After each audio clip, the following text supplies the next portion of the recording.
Meus queridos, a paz do Senhor Jesus a todos. Hoje, lição de número 6, o Filho como o Verbo de Deus. Essa nossa lição está dividida em 3 tópicos principais que são: primeiro, o Verbo como Deus eterno; segundo, o Verbo como Criador; terceiro, o Verbo como revelação do Pai. Nosso texto áureo se encontra em João capítulo 1, versículo 14, que diz: E o Verbo se fez carne e habitou entre nós, e vimos a sua glória, como a glória do unigênito do Pai, cheio de graça e de verdade. A verdade prática diz que Jesus Cristo, o Verbo eterno, é a revelação plena e visível de Deus ao mundo, manifestando graça, verdade e a glória do Pai. A palavra-chave é verbo. Verbo, para você que sabe na língua portuguesa, é tudo aquilo que indica ação. Primeiro tópico, o verbo como Deus eterno. Primeiro subtópico, o verbo pré-existente. Então, a introdução de João, que são os primeiros 18 versículos, ou os 18 versículos iniciais, ela é chamada de hino logos. Ou seja, na abertura aqui, no princípio era o verbo. João capítulo 1, versículo 1, a parte A do versículo. Essas palavras aqui, no princípio, lembram o texto inicial da Bíblia Sagrada, lá de Gênesis capítulo 1, versículo 1. No princípio criou Deus, não é isso? Então, e claramente elas ensinam que o verbo ele sempre existiu, ou seja, que ele é eterno. Quem é verbo? O verbo aqui nós estamos falando do próprio Senhor Jesus. Então, a expressão verbo aqui, que é do grego logos, designa Deus, referindo-se a quem? A pessoa do Filho, a pessoa do Senhor Jesus. Então os gregos, eles pensavam em um princípio impessoal, ou seja, não se refere a uma pessoa específica, não tem características individuais. Os gnósticos, eles pensavam num ser intermediário. Entre as regiões material e espiritual, existiam, segundo os gnósticos, uma infinidade de seres intermediários conhecidos como pleroma. Então os gnósticos eles pensavam nos pleromas. Agora João chega apresentando o Logos como o próprio Deus eterno, a pessoa do Senhor Jesus. João 1,14. E o Verbo se fez carne e habitou entre nós, e vimos a sua glória como a glória do unigênito do Pai, cheio de graça e de verdade.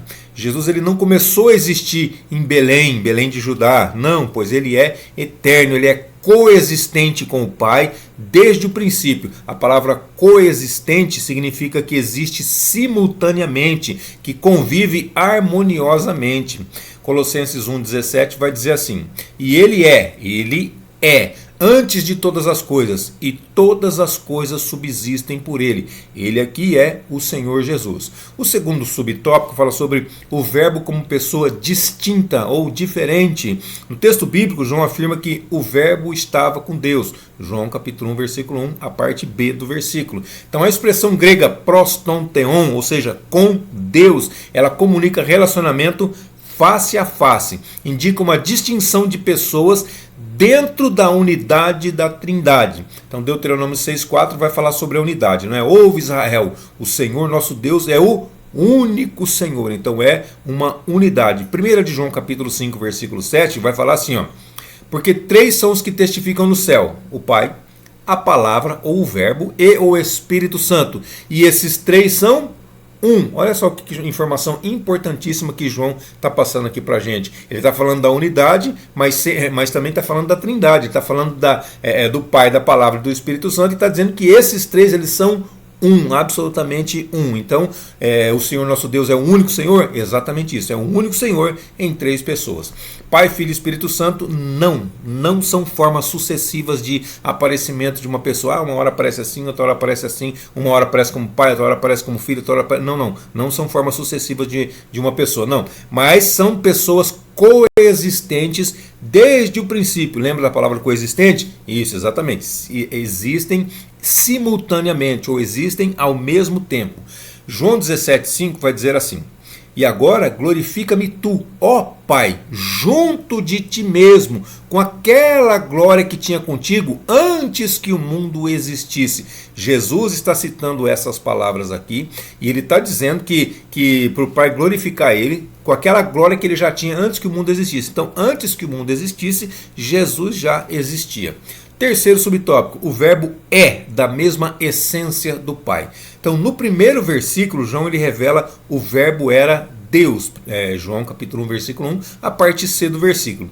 Então aqui a palavra grega para Deus é Theos, aparece sem um artigo definido, o que não significa indefinição e também não significa inferioridade, mas o que? Mas ela dá ênfase na qualidade ou a natureza do sujeito. Ela esclarece que o verbo compartilha da mesma essência divina. Ou seja, a pessoa pega um versículo aqui e quer fazer exegese de um versículo só, e não é assim que funciona a teologia. João 10,30 vai dizer assim, ó, eu e o Pai somos um. Eu e o Pai somos um, da mesma natureza, da mesma essência. E João 14,9 vai dizer assim, disse-lhe Jesus, estou há tanto tempo convosco e não me tendes conhecido, Filipe? Quem me vê a mim, vê o Pai. E como dizes tu, mostra-nos o Pai?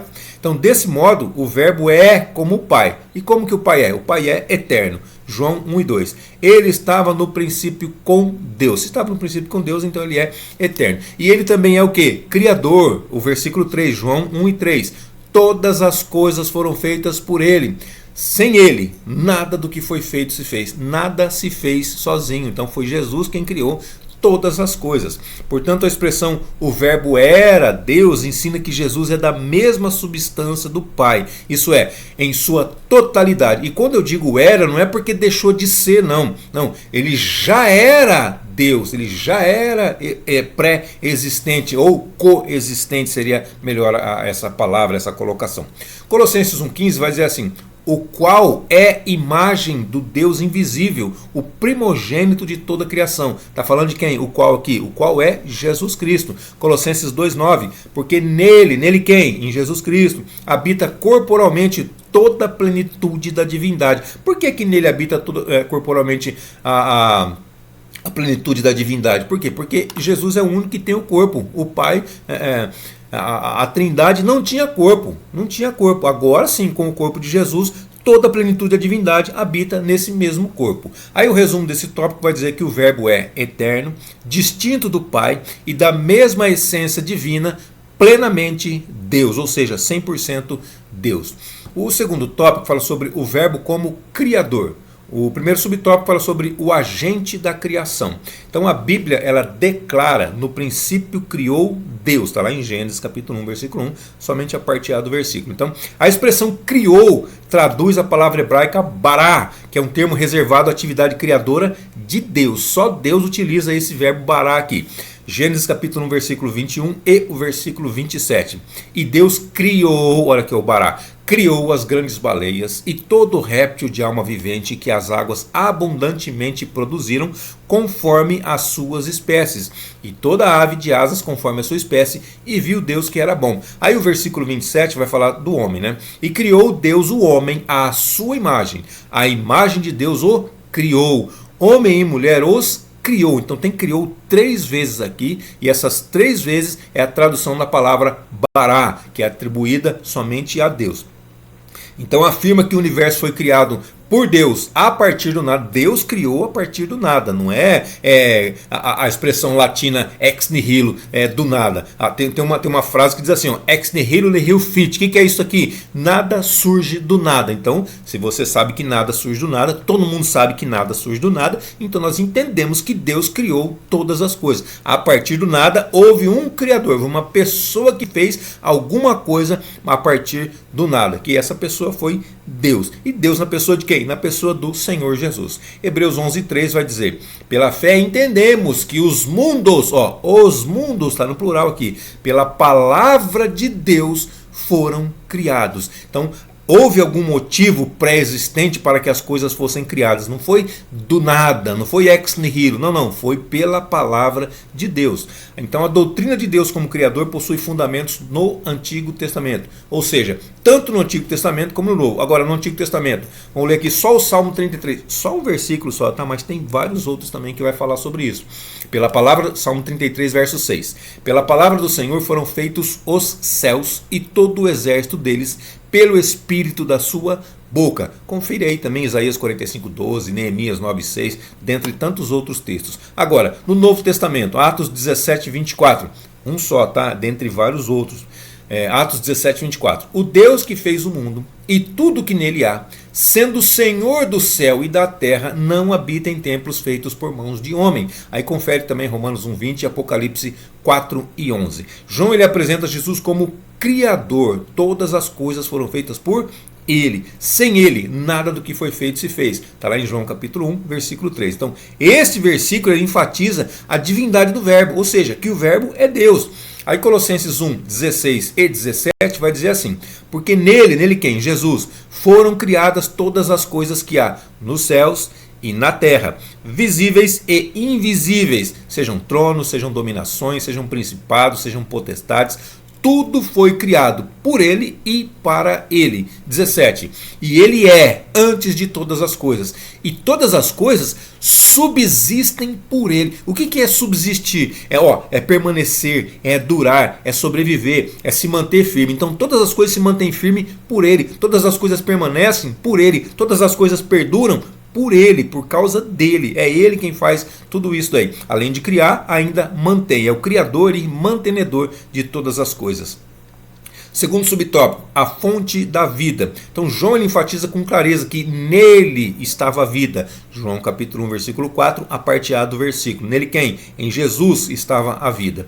Então referindo-se quem? A Jesus Cristo, lógico. Nessa declaração revela que o verbo é a fonte absoluta e a fonte originária de toda forma de vida, tanto física quanto espiritual e eterna. João 3:36. Aquele que crê no Filho tem a vida eterna, mas aquele que não crê no Filho não verá a vida, mas a ira de Deus sobre ele permanece. A expressão aqui ela mostra a autossuficiência do verbo, a autossuficiência de Cristo, que é uma característica específica de quem? Da divindade. Atos 17:25. Nem tampouco é servido por mão de homens, como que necessitando de alguma coisa, pois ele mesmo é quem dá a todos a vida, a respiração e todas as coisas. Então Jesus ou Deus não necessita de homens, não precisa ser servido por homens, ele não necessita de nada disso, porque é ele mesmo que dá. Aqui está dizendo o versículo, não sou eu que estou dizendo, é a palavra que está dizendo. Ele quem dá a vida, ele quem dá a respiração e ele quem dá todas as coisas. Então Jesus não depende de nada nem de ninguém para poder viver. Ele compartilha da mesma substância divina. Porque como o Pai tem a vida em si mesmo, assim deu também ao Filho ter a vida em si mesmo. Está lá em João capítulo 5, versículo 26. Então essa verdade afirma que a vida que está no Pai está também no Filho. A mesma vida que está no Pai é a mesma vida que está no Filho. Apontando para quê? Para a mesma essência. João 17:5. E agora glorifica-me tu, ó Pai, junto de ti mesmo, com aquela glória que tinha contigo antes que o mundo existisse. Os versículos estão sendo repetidos aqui, é somente para gravação, tá? Já foi lido esse versículo, você já ouviu esse versículo, estamos repetindo para você poder gravar isso daqui, que Jesus já existia, era coexistente com o Pai e também com o Espírito Santo, que vai ser próximas lições futuras, vamos falar sobre ele também. O terceiro subtópico fala sobre a luz dos homens. Então o texto bíblico ele certifica que a vida era a luz dos homens, e a luz resplandece nas trevas, e as trevas não a compreenderam. Está lá em João capítulo 1, versículo 4, parte B, e o versículo 5. Então luz simboliza caráter, ou o caráter de Deus, porque nele não há trevas, em Deus não existe trevas. Onde está escrito isso, Valdecir? 1 de João capítulo 1, versículo 5.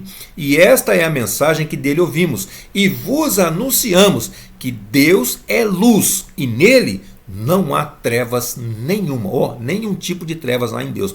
Quando Deus chega, quando a luz chega, dissipa todas as trevas. Não tem treva que sobrevive, que perdura sob a luz de Deus, debaixo da luz de Deus. Então João capítulo 1, versículo 9 diz assim: ali estava a luz verdadeira. Olha, tem luz falsa? Tem luz falsa. Se fala de luz verdadeira porque existe também a luz falsa. Então ali estava a luz verdadeira, que ilumina a todo homem que vem ao mundo. Então, ele não apenas possui a luz, ele é a própria luz. João 8,12. Falou-lhes, pois, Jesus outra vez, dizendo: eu sou a luz do mundo. Olha só, Jesus está dizendo, ele não possui a luz, ele não tem a luz, ele é a própria luz. Eu sou a luz do mundo. Quem me segue não andará em trevas, mas terá a luz da vida. Agora, ele também dissipa as trevas, ilumina os perdidos e também revela o pecado. Está pecando achando que está escondido? Não, ele conhece, ele sabe tudo. Mateus 4,16.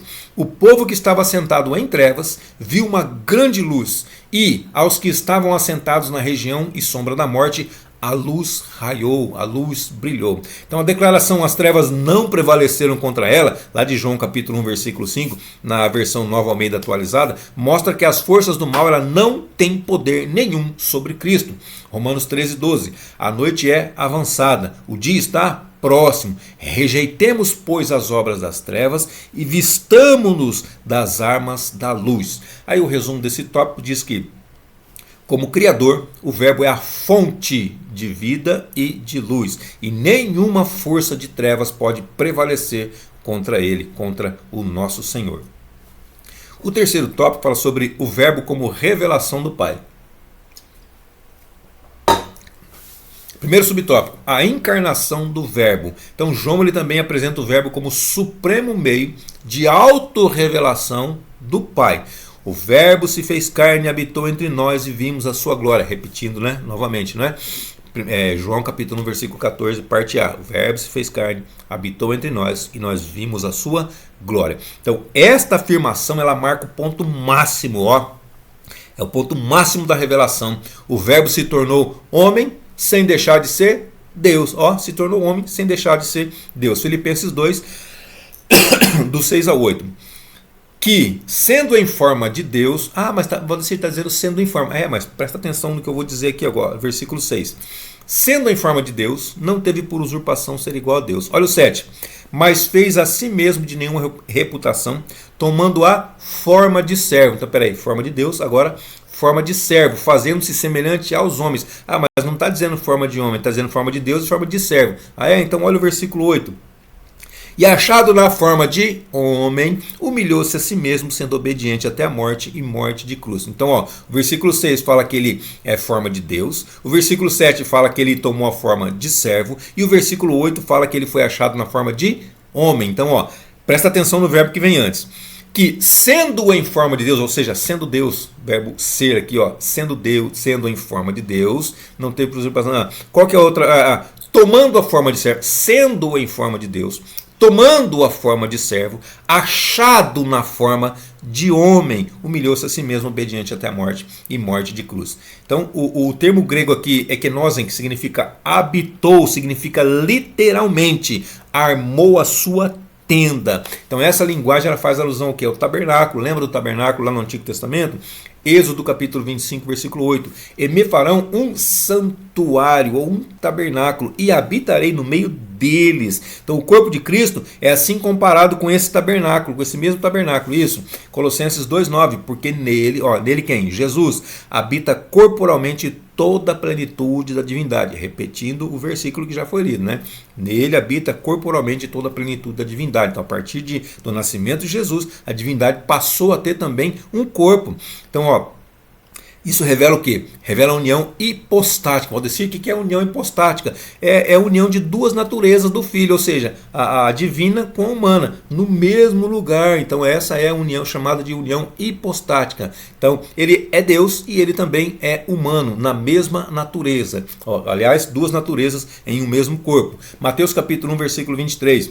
Eis que a virgem conceberá e dará à luz um filho. Então peraí, está falando de um ser humano, é isso? E chamarão o seu nome Emanuel, que traduzido é Deus conosco. Então vai nascer um menino, só que ele não vai deixar de ser Deus, ele vai ser humano, mas ele também não deixou de ser Deus, não deixou ele deixou seus atributos para poder viver juntamente conosco, para poder provar para nós que é possível vencer o mundo, vencer Satanás e também vencer a morte como homem, como ser humano. Então Jesus ele é a plena, a completa revelação do Pai. O segundo subtópico fala sobre a plenitude da graça e da verdade. Então João, ele é testemunha ocular da encarnação do Verbo. Ele declara ser a glória do unigênito do Pai, cheio de graça e de verdade, lá em João capítulo 1, versículo 14, a parte B do versículo. Aqui a palavra glória, do grego doxa, ela remete ao conceito de kavod, que é a presença gloriosa de Deus entre o seu povo. Alguns vão dizer que é Shekinah, não usa essa palavra, não usa esse termo, tá? O correto aqui e o que está escrito aqui no original, você pode pegar o texto aí, Êxodo 40, 34 e o 35, eu vou ler só o 34 aqui, mas você pode ver que aí no original a palavra glória é kavod, não é Shekinah. A palavra Shekinah não aparece em lugar nenhum na Bíblia, tá? Então a nuvem cobriu a tenda da congregação e a glória, o kavod do Senhor encheu o tabernáculo. Tabernáculo também é Mishkan, não tem nada a ver com Shekinah não, tá bom? Então enquanto a glória da antiga aliança se manifestava parcialmente, no Antigo Testamento a glória ela se manifestava parcialmente. Em Cristo agora no Novo Testamento ela se mostra plenamente, de parcial passou para pleno. João capítulo 2 versículo 11. Jesus principiou assim os seus sinais em Caná da Galiléia e manifestou a sua glória e os seus discípulos creram nele. Então diferente da lei dada por Moisés, lá em João capítulo 1 versículo 17a, porque a lei foi dada por Moisés. João está confirmando aqui que a lei foi dada por Moisés. Então diferente da lei que foi dada por Moisés, Cristo não apenas ensina a verdade, ele é a verdade, conforme João 14,6. Eu sou o caminho e a verdade. Então, Jesus ele não apenas oferece graça, ele é a plenitude da graça de Deus. Tito 2,11 vai dizer assim: porque a graça salvadora de Deus se há manifestado a todos os homens. Então, quem que se manifestou a todos os homens? Jesus. Então, ele está dizendo que a graça de Deus foi manifestada através de quem? Da pessoa do Senhor Jesus. O terceiro subtópico fala sobre o revelador do Deus invisível. Jesus veio revelar o Deus que é invisível. Então, no último versículo do seu prólogo, nos 18 versículos, lembra? Nos primeiros 18 versículos do capítulo 1 de João, João afirma: Deus nunca foi visto por alguém. O Filho unigênito que está no seio, o Filho unigênito que está no seio do Pai, este o fez conhecer. Está em João capítulo 1 e o versículo 18, que seria o último versículo do prólogo. Então aqui João ele enfatiza que Deus é invisível e também que Deus é inacessível. 1 Timóteo 6 e 16. Aquele que tem, ele só, a imortalidade e habita na luz inacessível, a quem nenhum dos homens viu e nem pode ver, ao qual seja honra e poder sempiterno. Amém. Então a expressão aqui de Deus unigênito, que no original é monogenes theos, significa literalmente o único Deus gerado. Cuidado com essa palavra, lembra que eu falei lá atrás, né? O único Deus gerado, que refere-se a quem? A pessoa de Cristo, que é o Filho, que é da mesma substância. Mesma substância, o verbo grego aqui é homousios. Então é da mesma substância do Pai. Cristo é a autorrevelação completa do Pai. Lembra que eu falei, cuidado com essa palavra gerado aqui? Lembrando que a palavra gerado ela se refere quando Jesus foi gerado aqui na terra e não lá no céu, porque lá no céu ele sempre existiu. Nós utilizamos a palavra coexistente, não é isso? Coexistente com o Pai. O Filho é coexistente com o Pai. Existe simultaneamente, ou seja, ele não foi criado lá no céu, ele foi criado aqui na terra. Aqui na terra ele nasceu como ser humano, por isso que fala sobre geração, tá bom? O resumo desse tópico diz que o verbo encarnado revela a forma plena, de forma plena, o Pai, manifestando graça e também verdade. E a conclusão da nossa lição diz que Jesus Cristo é o unigênito que revela o Pai. Então nele a glória, a graça e a verdade de Deus são plenamente, completamente manifestadas. Que cada crente reconheça que conhecer a Cristo é conhecer o próprio Deus, e que proclamar essa verdade, ou seja, de conhecer a Cristo como Deus, é tornar a glória do Pai conhecida em todo o mundo. Amém, queridos? Deus abençoe sua vida, sua saúde, seu ministério, suas finanças, e até a nossa próxima aula, se assim Deus nos permitir.